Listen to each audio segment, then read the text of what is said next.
In solo leveling, after the Monarch of Fang skewered Drippy Woo in the back before he could even attack, the Frost Monarch came up to him asking if this was his limit as a human, saying that if that was the case, he wouldn't be able to witness the day their army sets foot onto this world. And when that day came, they would erect mountains with human corpses and forge rivers from their blood. Everything he was saying was being broadcast across the world, as he said that he had a different plan for the country he was born and raised in. He would freeze every single human in the country and make them suffer for eternity. They would live forever as beings that were neither dead nor alive. The Frost Monarch then told him to show him his endless hatred from the clutches of death, since that too would bring him joy.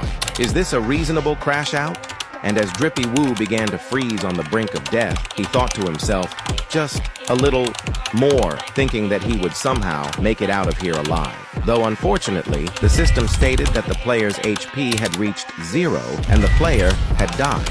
But the panel suddenly became distorted as the system identified that the player possessed the Black Heart and that he had now met all requirements needed for the passive skill Unknown. This ability was previously unusable by the player until now. The system then stated that the skill Unknown was now activated. The skill recorded in the system then started to glow even brighter as a golden light engulfed the entire screen, and then suddenly, Drippy Woo had awakened. He quickly jolted out of the bed, grasping his heart as he gasped for air extensively.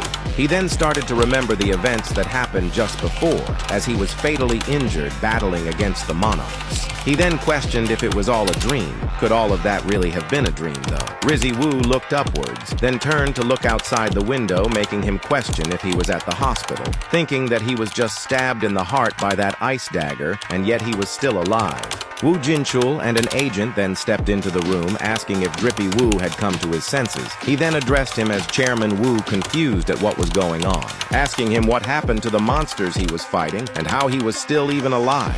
But Jinchul, confused, questioned what in the world he was talking about.